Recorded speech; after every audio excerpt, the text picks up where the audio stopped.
Nous sommes mercredi, on est le 23 Sivan et nous sommes arrivés d'Afioud de Arachin, Afioud, donc nouvelle Mishnah, 4e ligne. Matiti, nouvelle Mishnah. Alors on est encore dans les mêmes notions, pas moins, pas plus. Alors on dit En pohatin me'asim ve'achat teteqaot b'miqdash ve'lo mosifin al 48. La Mishnah dit quand on faisait les korbanot, on sonnait le shofar dans le Beth Amikdash. Alors il dit, il n'y a pas moins de 21 sonneries par jour. Pourquoi? Parce que dans le korban tamid du matin, il y a 9 sonneries, le korban tamid de l'après-midi, il y a 9 sonneries, ça fait 18, et il y avait 3 sonneries à l'ouverture des portes du Beth Amikdash. Ça fait 21 au total, ça c'est un minimum qu'il y a tous les jours. Maintenant, il n'y a pas plus de 48. La Gemara, dans Souka là-bas, elle explique que, par exemple, quand c'est Chol HaMoed, veille de Sukkot, il y a donc, c'est ça, Chol HaMoed, pardon, veille de Shabbat. Quand c'est vendredi, c'est Chol HaMoed de Sukkot, ou encore quand c'est la veille de Pesach qui est dans Shabbat, il y a 48 sonneries. Ça, c'est le maximum. Après, la Mishnah a dit, El pohatim meshene nefalim velo mosivin al shisha. Quand les Lévim chantaient Ben Nevel Vechinor, vous savez, le Nevel, c'est un instrument de musique, alors il n'y avait pas moins de 2 et pas plus que 6. La même chose, quand ils jouaient, donc les Lévim chantaient, ils jouaient avec des flûtes, Halil, il n'y avait pas moins de 2 et pas plus que 12. Et quand est-ce qu'on jouait donc avec les Halil? 12 jours par an, on jouait de la flûte. C'est quoi ces 12 jours? 1. Bishchetat Pesach Rishon, quand on fait le Korban Pesach le 14 Nissan. 2. Bishchetat Pesach Sheni, et quand on fait le deuxième Pesach de rattrapage 14 Iyar. Au Yom Tov Rishon Shel Pesach, le premier jour de Pesach le 15 Nissan. Au Yom Tov Shel Aseret, le premier jour de Shavuot, ça nous fait 4. Au Bishmonat Mehar, et les 8 jours de Sukkot. Donc tout cela, c'était les 12 jours où donc on jouait de la flûte.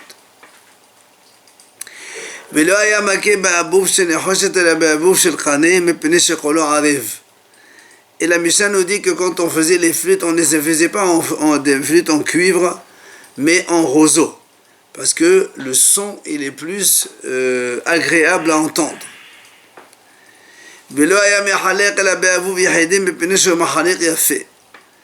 Et quand on finissait le chant, eh bien, quand il commençait par 12, mais, ou deux flûtes, et il finissait toujours par une seule. Comme ça, quand on finit, il y a toujours un qui finit plus long. Ça fait un peu, donc, enjoliver le son. Qui c'est qui jouait de ces instruments, les halil là, ceux qui jouaient avec des flûtes? On a 3 avis dans notre Mishnah. Avec Avdei Kohanim Ayod de Rabbi Meir. Rabbi Meir, il dit ce sont des serviteurs des Kohanim. Rabbi Yosef Omer, Mishpachat Bet Peranim ou Bet Sefra Me'amaum Hayomasim Lekehuna. Le Rabbi Yosef dit ce sont des Bnei Israël qui sont miyuhasim, ça veut dire ils sont de bonnes familles, et parmi lesquels les Kohanim épousaient des enfants. Enfin, Rabbi Hanina ben Zatek, nous sommes les Lévim. Rabbi Hanina lui dit ce sont des Lévim qui jouaient des flûtes. Voilà 3 avis. On revient donc à la première idée de la Mishnah quand on a dit on sonnait le shofar pendant les korbanot. Et la Gemara a dit Matitin de là que Rabbi Yehuda. Notre Mishnah, elle n'est pas comme Rabbi Yehuda. Pourquoi elle n'est pas comme Rabbi Yehuda? Parce que dans la Mishnah, on a dit il y a minimum 21 sonneries et maximum 48. Alors que Détania, Rabbi Yehuda Omer, la pohet lefrot mesheva mosif le yosif al shesh asve. Rabbi Yehuda dit quand on sonne le shofar, on ne fait pas moins de 7 sonneries et pas plus que 16. Et en vérité, la Gemara va dire que c'est en fait la même chose. Sauf que Rabbi Yehuda, il considère quand on fait tri'a, tou'a, tri'a, c'est une seule sonnerie. Alors que les haramim dans la Mishnah, tri'a, tou'a, tri'a, c'est 3. Donc quand on a dit 21 minimum, c'est parce qu'il y a 21 sonneries au détail. Et sur le Rabbi Yehuda, il y a 7 fois 3. C'est pour ça qu'il a dit, lui, 7 sonneries. C'est ce que l'Agma a dit. C'est quoi la mahlouk de Rabbi Uda al-Hakamim? Rabbi Uda Savat, Teki'a, Tedo'a, Utki'a, Hadahi. Quand on fait les 3 sonneries, Teki'a, Tedo'a, Utki'a, c'est une seule sonnerie en vérité. Alors que Velabanan savent des Teki'a, les Houd, les Houd, Utki'a, les Houd. Hakamim, ils disent non. Chaque sonnerie, c'est une sonnerie à part. Ça fait 3, donc 3. Quand il dit 21 alors 3 fois, hein? Et quand il dit pas plus de 21 Ben voilà, 21, c'est parce qu'il y a 21 sonneries, effectivement. Fois 3, ça fait 60. Non, c'est 7 fois 3. Le minimum 7. Rabbi Uda dit minimum 7. Hachamim dit minimum c'est 21. Mais en fait, c'est la même chose. 7 c'est 23. C'est parce qu'il y a 7 fois 3 égale 21. C'est quand il y a un minimum de 9 alors Il n'y a pas de minimum de 9. Non, on a dit 21, 48. Ah, d'accord. Alors, il m'a dit, mais attends, Rabbi Uda, pourquoi Rabbi Uda il considère que les 3 c'est une seule sonnerie? Alors, il te dit parce que Ktiv, Utkratem, Tedoa. Ktiv, Tedoa, Itki'u. Shma mena Tedoa, Utki'a, Hadai. Puisque la Torah dit une fois, indifféremment, Utkratem, Tedoa. Le mot Tki'a, 3, c'est le même. Et après, la Torah dit Tedoa, Itki'u. Donc, pour lui, c'est la même chose en fait. Donc, c'est pour ça que Rabbi Uda il pense que Tki'a, Tedoa, Utki'a, c'est une seule sonnerie. Ah, avec la banane. Alors pourquoi les Rabbanan Hachamim considèrent ça comme 3? Ils te disent Hachamim parce que non. Là-bas, là-bas, c'est parce que la Torah voulait que quand on fait une teroa, on la fait toujours précédée d'une teroa et on la fait suivre d'une autre teroa. Donc tu vois bien que c'est 3 sonneries. Ah, la banane. Et pourquoi les Hachamim ils considèrent ça comme chacune indifféremment? Il dit parce qu'on a un passo d'Irtiv, c'est ça dans la paracha de Be'alotra, on a lu cette semaine. ובהקהלת הקהל תתקעו ולא תריעו. ויסק עד הדרך תקעה תלעה ותקעה חדהי. אמר לך המנה עביד פגדי מצווה. Il dit parce que c'est marqué dans la Torah, donc le Moshe Rabbeinu, donc Hachem lui dit comme ça. Quand tu vas rassembler le kahal, il lui dit tetki'u velo tari'u. Si tu dis que tki'a ou tki'a c'est la même chose, alors comment on dit vous sonnez pas, ça marche pas. Donc c'est pour ça que les Haramim disent, tu peux pas donc dire tki'a velo tari'u. On peut pas faire la moitié d'une minute, ça marche pas. C'est pour ça que les Haramim pensent que le mot tki'a une, tki'a une, tki'a une. Rabbi Uda, alors Rabbi Uda, qu'est-ce qu'il dit à propos de ce passage? Il dit non, Rabbi Uda dit quand Hachem il a dit à Moshe Rabbeinu, c'est juste pour le siman du rassemblement des gens. Donc ça c'est pas une preuve.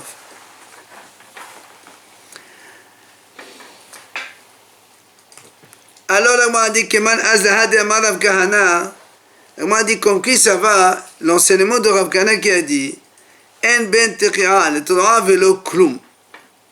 Il n'y a pas entre la sonnerie de Tréa et Troa, c'est-à-dire aucun arrêt, aucune interruption. Donc tu fais Tréa et Troa en même temps. Alors on m'a dit comme qui? Keman, que Rabbi Uda. Évidemment, parce que Rabbi Uda a dit que les 3 c'est une seule sonnerie, donc on les fait des 3 d'entrée. Alors on m'a dit non, pshita, alors qu'est-ce que tu m'apprends? Ben évidemment. Alors, non, j'aurais pu dire, j'aurais pu dire non, peut-être que aussi ça marche comme les haramim. Et quand ils ont dit vélo kloum, ça ne veut pas dire rien du tout, ça veut dire qu'il ne faut pas trop espacer.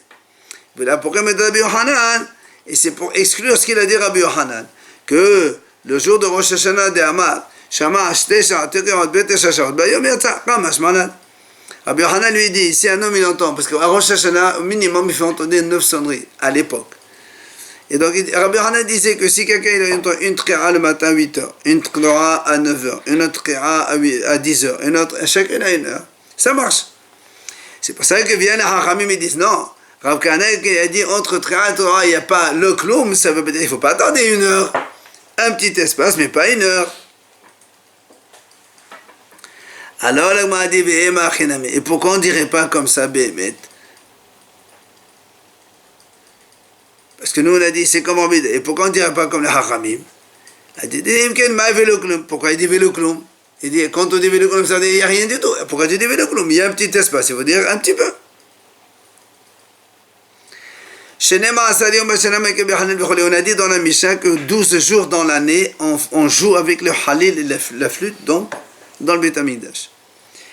Alors, l'Agma a dit, on les a numérés dans la Mishnah, vous vous rappelez donc, Maïshna Hane. L'Agma a dit pourquoi ces jours-là particulièrement, on joue de la flûte. Alors, De'amar Rabbi Yochanan, l'Agma répond, Ho'il, V'yahid Gomer Bahen Tahalel. Parce qu'on fait le Halel Ligmor, Halel en entier. Alors c'est pour ça qu'on fait la flûte, donc il y a une grande simha. Il a dit Rabbi Yochanan au nom de Rabbi Shimon ben Yosadach, Shmona Asar Yom, Yamim, pardon, Shayahid Gomer Bahen Tahalel. Il y a dans l'année 18 jours dans lesquels on fait Halel entier. C'est quoi les 18 jours? D'abord, Shmona Yemei Hag, les 8 jours de Sukkot. En Israël, on parle. Ou Shmona Yemei Hanouka, les 8 jours de Hanouka. Bon, mais là, il n'y a pas de korbanot. V'yom Tov HaRishon Shel Pesach, V'yom Tov HaRishon Shel Aseret. Donc, et le premier jour de Pesach et le premier jour de Shavuot. Donc, ça fait 8 et 8, 16 et 2, donc 18. Non, on va Gola. Ici, quand on est en dehors d'Israël, comme on est Hos Haaretz, on fait 2 jours de Pesach, on fait 2 jours de Shavuot, on fait donc 9 jours de Sukkot. Ça, on rajoute. Il dit, il y a 21 jours dans lesquels on fait aller l'igmor, comme on vient de l'expliquer. Les 18 plus les 3 donc supplémentaires. Il a un détail. Tisha Yemei Hag, les 9 jours de Sukkot. Ou Shmona Yemei Hanouka, là c'est la même pour tout le monde. Ou Shnei Yamim Tovim Shel Pesach, et les 2 jours de Pesach. Ou Shnei Yamim Tovim Shel Aseret, et les 2 jours de Shavuot. Donc, tu vois bien que ça fait 21 au total. Alors, bien, moi, poser une question. Maïshena bihag de amran kol yoma, maïshena bebesad de l'amrenan kol yoma. Donc, moi, poser une question. Pourquoi à Sukkot, tu as dit, on fait le Halel Ligmor tous les jours de Sukkot? Puisqu'on a dit, ou 8 jours en Israël, ou 9 jours en Hos Haaretz. Et pourquoi à Pessah, on fait que 2 jours seulement en Hos Haaretz et 1 jour seulement on fait Ligmor en Israël? Alors l'Agma répond, des Hag halokin bekorbanotehen, des Pesach en halokin bekorbanotehen. Il dit c'est pas pareil. Les korbanot de Sukkot, ils sont tous différents les uns les autres. Le premier jour de Sukkot, et le deuxième et le troisième, chacun des korbanot sont différents. Donc c'est comme si c'était un jour particulier. Alors que ceux de Pesach c'est identique. Tous les korbanot de Pesach de Moussaf, tous les jours de Pesach c'est la même chose. Donc c'est pour ça qu'à Pesach on fait un seul jour.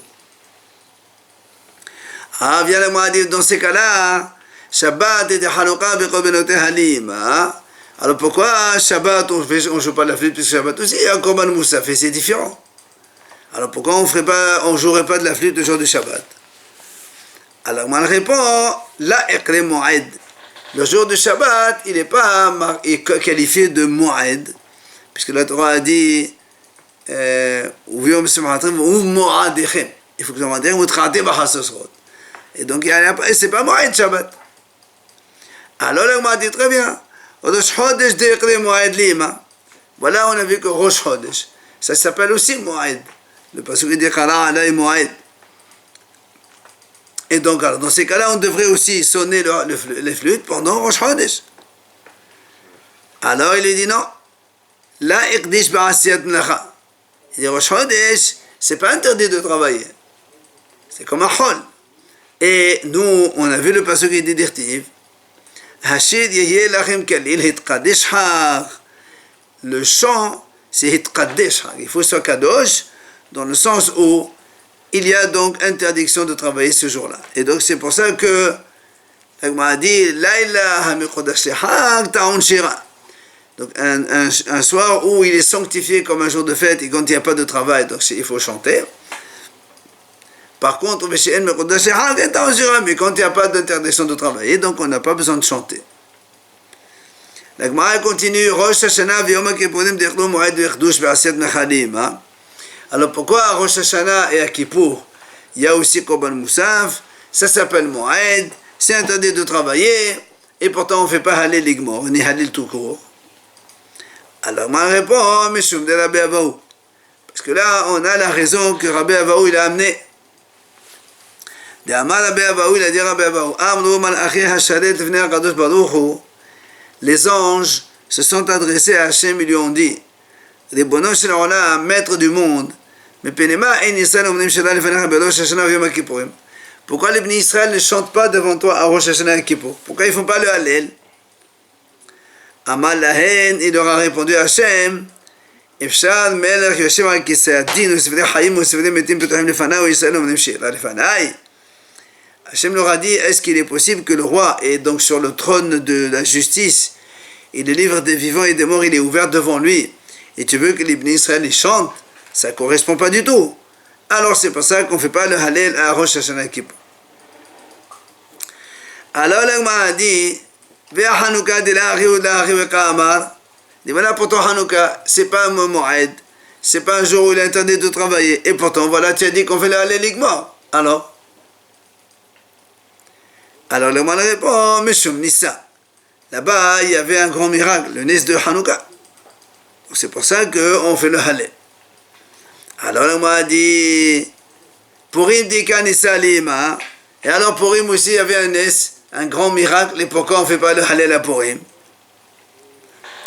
Amar Rabbi Ishaq répond, il dit parce qu'on ne peut pas faire un chant sur des miracles qui ont lieu en dehors d'Israël. Or le Nes de Purim il a eu à Babel, là-bas, Shushan Abira. Donc si on chante en dehors d'Israël, il n'y a pas de Hallel. Alors la Gemara a posé une question, comment? Où c'est qu'elle a eu la sortie d'Égypte? Elle est en Égypte. Et pourtant, on fait bien le Hallel, on vient de dire qu'on fait le Hallel à Pessah, donc comment ça se fait? Alors la Gemara répond, c'est pas pareil. Pourquoi? Kedetania, il y a une braïta qui dit comme ça. La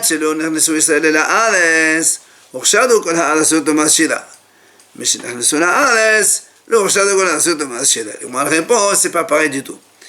Quand est-ce qu'on a dit on ne fait pas de chant en dehors d'Israël? C'est seulement après que les bénis Israël soient entrés en terre d'Israël. Ils ont donc acquis la terre d'Israël. À partir de ce moment-là, on ne fait plus des chants en dehors d'Israël. Mais la sortie d'Égypte, c'était avant que les bénis Israël donc n'héritent de la terre d'Israël. Alors dans ces cas-là, c'est pour ça qu'à Yisraël Misraël, même si c'est en Égypte, on pouvait faire le Hallel. Alors que Purim, c'est après que les bénis Israël étaient déjà en Israël. Et comme ça s'est passé en dehors d'Israël, alors on ne fait pas le Hallel. Rav Nachman Amar, Kriyata Zohi Halila. Rav Nachman donne une autre deuxième réponse. Pourquoi Purim on ne fait pas le Hallel?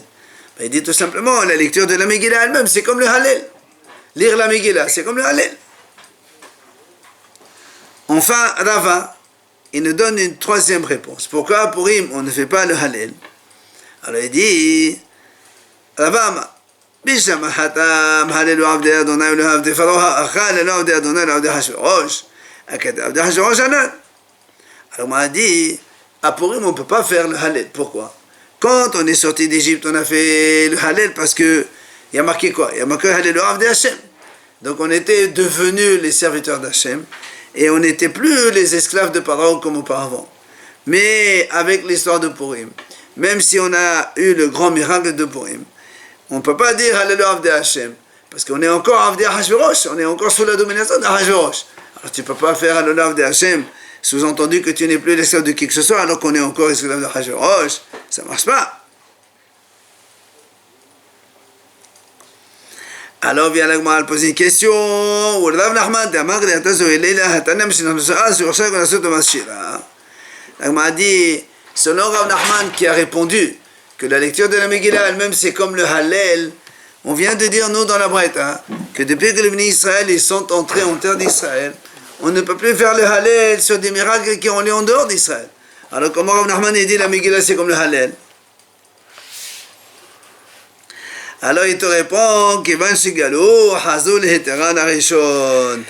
il dit non, c'est vrai que dès qu'ils sont entrés en Israël, il n'y a plus de Hallel en dehors d'Israël. Mais quand après les bénis Israël ils ont été exilés de nouveau, alors on revient sur l'autorisation première qui est de dire le Hallel même pour des miracles qui ont lieu en dehors d'Israël selon Rav Nachman.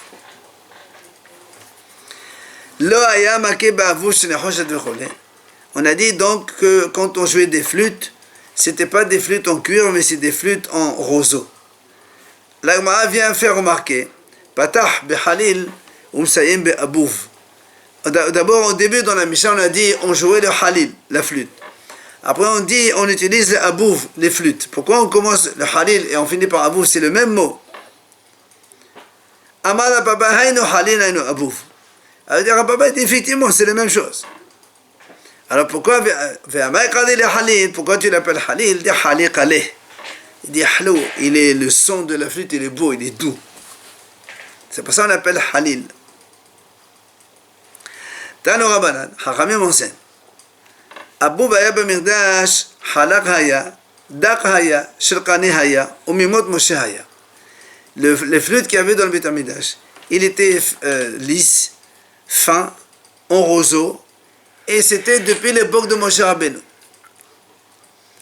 Tzeva HaMelech v'tzipur zahav. Il y avait un roi, il a ordonné de le enduire en or, de le recouvrir d'or. Alors, il dit, Velo haya kolo arev. Après qu'ils l'ont recouvert d'or, il n'avait plus un son doux comme ça, comme avant.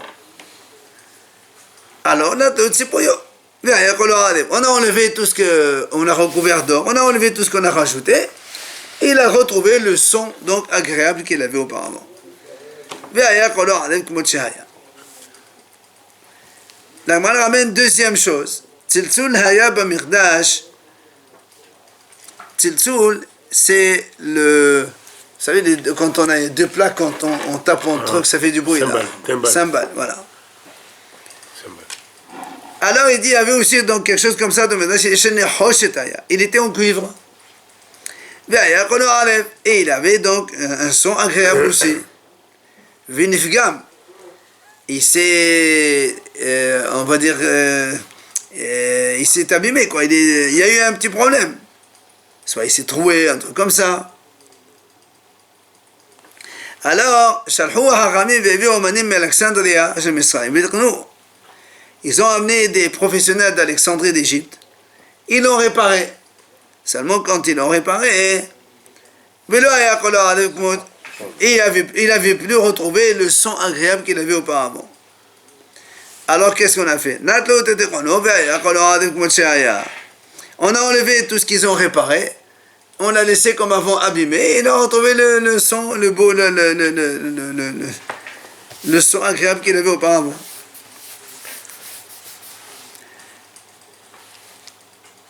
La Gemara continue avec une troisième chose. Marteshet haïta b'mikdash shenechoshet haïta. Umimot Moshe haïta v'haïta mefatemet eta besamim. On avait dans le Beit HaMikdash, Marteshet, c'est un pilon avec mortier, avec lequel il pilait les besamim, les encens. Elle était en cuivre depuis l'époque de Moshe Rabbeinu et ça parfumait les encens. Donc le fait de taper, ça parfumait les encens. Netpagma, là aussi, elle s'est abîmée.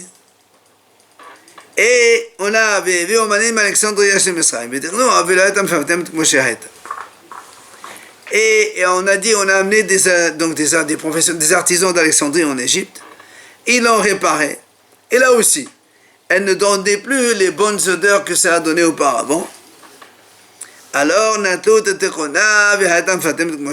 enlevé donc les tikkun, les réparations qu'ils ont faites, et c'est revenu, on a retrouvé les beaux bessamim qu'on avait, les bonnes odeurs des bessamim qu'on avait auparavant. Elo shene kelim. La Gemara dit, ce sont ces deux kelim, donc la timbale et le pilon, qu'il y avait qui sont restés depuis le premier Beit HaMikdash, et ils se sont abîmés, on n'arrivait pas à les réparer. Il n'y avait pas de possibilité de les réparer. David, c'est sur ces deux-là que David Amelech l'a dit, Nechoshet Memorad, Nechoshet Marouk. Ça veut dire que c'était du cuivre travaillé, et ça veut dire dans le sens où, donc, ça veut dire que il était tellement fin. Marouk, ça veut dire qu'il était tellement fin qu'on pouvait le replier. Et c'est sur là qu'il y a marqué dans le passage.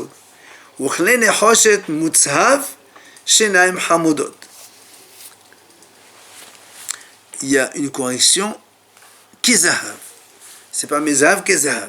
Ça veut dire quoi? C'était donc des ustensiles en cuivre, on a dit ces deux-là. Et ils étaient mutshav, dorés, comme de l'or, il y a marqué comme ça. Et qu'est-ce que ça veut dire cette phrase? Rav Shmuel, had amar kol echad ve'echad shakul kishnaim shel zahav. Ve'had amar shneim shkolin ke'echad shel zahav. Il y a un qui dit, chacun des deux, il équivalait à 2 en or. Et un autre, il dit non, le contraire, ce sont les deux qui équivalaient comme un seul en or. Tani Rav Yosef, Shnehem Shkolin Ke'echad shel zahav. Rav Yosef, il a opté pour la deuxième interprétation. Ce sont les deux qui équivalaient, donc, valeur d'or, comme un seul en or. Tanya Rabbi Natan Omer, Shniyim Hayu. Shneimar Shenaim, Internet Shneim la Shniyim. Rabbi Natan dit, en fait, dans le Beth Amidash, on avait un double de ces éléments-là, c'est-à-dire 2 timbales et 2 pilons. Et comme il y a marqué Shnaim, c'est pas 2, c'est en fait un double unité. Tani Rabban Shimon ben Gamliel, Rabban Shimon ben Gamliel enseigne, il dit, Sheluach haya mekaleh maim b'issar. Il y avait là-bas Ma'yan et Sheluach. Et c'est de là-bas qu'on prenait de l'eau. Et il avait donc un jet d'eau. Il sortait d'un tuyau. Issar, c'est comme un diamètre d'une pièce de 10 centimes, par exemple, un truc comme ça. Qu'est-ce qu'il avait? Le roi, il a demandé à ce qu'on élargisse l'orifice donc du jet, comme ça sort l'eau plus vite. Alors ils l'ont élargi, mais seulement l'eau elle sortait encore moins vite qu'avant. Alors ils l'ont remis à sa donc dimension plus étroite comme celle d'avant, et alors il coulait de l'eau comme avant, mieux que maintenant. C'est pour accomplir ce que le pasuk dit. Le sage ne doit pas se vanter de sa sagesse, et le fort ne peut pas se vanter de sa force. Étant donné que le Beth Amidash il a été fait selon les consignes d'Hachem, c'est marqué, toute la planification des ustensiles du Beth Amidash et tout ça, ça a été fait par donc le pasuk dit Hakol birtav miyad Hashem alay hiskil. Tout a été, toute l'architecture, toute la conception des dimensions et tout ça, c'était fait par Hachem. L'homme voulait soi-disant améliorer l'œuvre d'Hachem. On lui dit, monsieur, tu restes à ta place, c'est beaucoup mieux comme ça. C'est quoi le rapport avec C'est quoi le rapport avec le tuyau? On a parlé des ustensiles qu'on voulait réparer, et que quand on répare ça abîme encore mieux, la même chose. On voulait élargir, et ça coule encore moins. Alors, tu veux faire mieux, mais en vérité, tu laisses les choses comme elles étaient. Vichin Haya Rabban Shimon ben Gamliel Omer. Tagman ramène ici que Rabban Shimon ben Gamliel disait Hadevalim lo haya b'mikdash. Il n'y avait pas donc cet instrument musical qu'on appelait Hadevalim.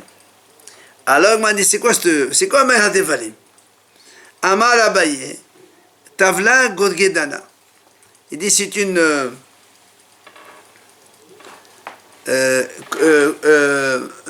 sorte de clochette, quoi. Il y a un truc avec la cloche dedans pour sonner. Alors pourquoi il ne fait pas ça dans le Beth Amidash? Il dit mais prenez sur color arrive, vous m'avez vetaneima. Il dit parce que comme il a la cloche, elle a un son musical agréable, or ça va abîmer les autres chants, les autres les autres instruments qu'on avait. Alors on ne voulait pas mettre ce truc-là là-bas. Amar Rava Bar Shila, Amar Rab Matna, Amar Shmuel, il vient à Rabba Bar Shila, donc au nom de Rabban Nazman, il dit Magrifa haeta b'mirdash. Alors Magrifa, Rashi dit c'était la pelle avec laquelle on prenait les cendres du Mizbeach. C'était en or. Alors, mais comme ici on va parler d'autre chose, alors ils disent certainement qu'il y avait c'est pas une pelle pour le Mizbeach, c'était une sorte de soit une plaque comme ça avec des trous et qui servait comme instrument musical. C'est pour ça qu'il dit Magrifa haeta b'mirdash. Il y avait donc cette fameuse On appelle magrifa, mrafa, comme une cuillère. Donc en fait, c'est un truc comme ça, un petit peu ballonné en bas. Asara nekavim ayuba. Il y avait dans cette cuillère, on va appeler ça comme ça, 10 orifices. Chaque orifice, il pouvait faire sortir 10 sons différents, 10 musiques différentes. Donc au total, puisque chaque trou il fait 10 musiques, il y avait 10 trous. Donc au total, on avait 100 donc, sons différents. 100 sons différents. Une centaine de sons donc différents. Dans la Braïta, on dit autre chose. On dit Hi ama, vegavoha ama, vekata yosemena, va'asana revem hayuba. Dit comme ça. Elle mesurait une ama, 50 cm, cette fameuse cuillère-là. Et elle était haute de 50 cm aussi. Et elle avait kata yosemena, avait un manche avec lequel on attrapait avec. Et elle avait 10 orifices, comme on a dit. Mais seulement, la Braïta a dit Kol echad motzi me'a menezem. Chaque trou, il pouvait faire sortir 100, une centaine de sons différents. Et comme donc ça fait, avec les 10 trous, nimtset, kula motza elef menezem. D'accord, ça fait au total donc 1000 donc sons différents. Amar Rav Nachman ben Ishaq. Rav Nachman ben Ishaq dit Simaner, si tu veux retenir la vie de dans la Braïta donc, Matnita Guzma, c'est-à-dire quand on a dit il y a 1000 sons de musique différentes, c'est un peu exagéré quand on parle comme ça. Souvent on parle comme ça de façon exagérée. Alors on a vu dans la Mishnah à propos justement de ces... Qui c'est qui jouait des flûtes dans le Beth Amikdash? On a vu donc 3 avis. Un Hacham il dit c'était les serviteurs des Kohanim. Un autre il dit c'était les Bnei Israël Miyuhasim avec qui se mariaient les Kohanim. Et un troisième qui disait c'était les Lévim tout simplement. Est-ce qu'on va dire que c'est un Naïm là? Il diverge à propos de cette notion. Quoi? Demande à Mal Avadim Ayo, Kassavan et Akashida Bapé. Vecheli, les Vasumek Allahava de Avida. Ou de Avida. Celui qui a dit c'était les serviteurs donc, qui donc, jouaient des flûtes. Si tu dis que ce sont les serviteurs, or nous on sait que qui c'est qui devait chanter au Beth Amikdash, ce sont les Lévim. Donc comment tu peux mettre des serviteurs des Kohanim pour jouer? Ça veut dire que Akashida Bapé. L'essentiel du chant, il se fait avec la bouche. Le keli, l'instrument musical, c'est pour juste mettre un peu plus de beauté un petit peu dans le chant. Ça, c'est celui qui a dit serviteur des Kohanim. Maintenant, et celui qui dit non, c'est les Lévim qui chantaient, donc qui jouaient de la flûte. Donc lui, il pense que l'essentiel des chants, il ne se fait pas avec la bouche, mais avec les kelim, puisqu'il existe forcément des lévim qui font ça. Donc, c'est que le chant musical avec les instruments, c'est très important. Alors, la m'a dit, Vétespera, la m'a dit, si tu dis comme ça, comment tu vas expliquer la vie de Rabbi Yossé? Que lui, il a dit, c'était des Bnei Israël. Alors, m'a dit, Vétespera, Rabbi Yossé, Maïcha Savan. Si, alors qu'est-ce qui est pas Rabbi Yossé? Le Rabbi Yossé, il a dit que c'était des Bnei Israël Miyuhasim.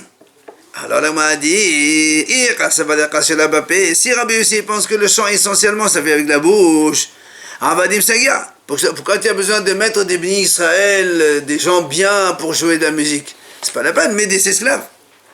Maintenant, et si tu me dis maintenant que l'essentiel des chants se fait avec la bouche, alors il faut obligatoirement des Lévim, tu ne peux pas mettre des Bnei Israël même s'ils sont les plus importants du monde. Alors comment tu expliques Lévi? Alors il te dit, en vérité il te dit c'est vrai, que l'essentiel du chant se fait avec la bouche. Et donc, les kélim c'est en plus. Alors, si c'est comme ça, pourquoi tu ne mets pas des esclaves? Il dit, parce que là, il y a une autre notion qui intervient, quoi? Il dit, parce que là, on est dans une notion de ce qu'on appelle ma'alin ad-dukhan, mid-dukhan, li-yohasin al-ma'asot. Ça veut dire que quand les gens ils voient qu'il y a un individu qui est dans les estrades du Beth Amikdash pour chanter, enfin pour jouer de la musique, lui il pense que c'est des gens bien. Et du coup, on peut se marier avec lui. Si tu mets des esclaves, les gens disent, tiens, on peut se marier avec celui-là, alors c'est un esclave, ça ne marche pas. Et aussi pour les Maasrot. Parce que les Haramim ils disent comme ça en général. Quand quelqu'un il est sur le Dukhan, nous on sait que c'est un Lévi, donc on lui donne Maaser des gens. Et si tu me mets des esclaves, et comment des esclaves de Kohanim, c'est pas des Lévis, mais ils n'ont pas le droit d'avoir des Maaser. Alors c'est pour ça, en fait, le Mahalok d'aller là-dessus. Est-ce que ceux qui sont là-bas en train de chanter, on peut leur donner les Maaser? Est-ce qu'on peut les considérer comme des gens bien, oui ou non? C'est ça le Mahalok.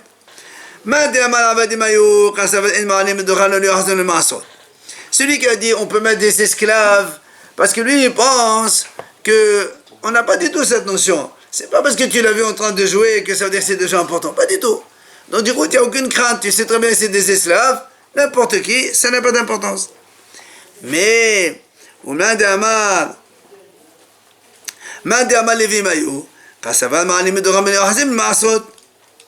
et celui qui a dit non, c'est vos des Lévi'im. Alors si c'est des Lévi'im, alors lui il sait très bien que ce sont des gens bien. Non seulement ce sont des gens bien, mais c'est aussi des Lévi'im. Donc ce sont des gens bien, tu peux te marier avec eux. Et aussi tu peux leur donner des Maasrot. Donc ça, lui il pense que c'est comme ça. C'est pour ça qu'il a dit que c'est des Lévi'im. Enfin, on a demandé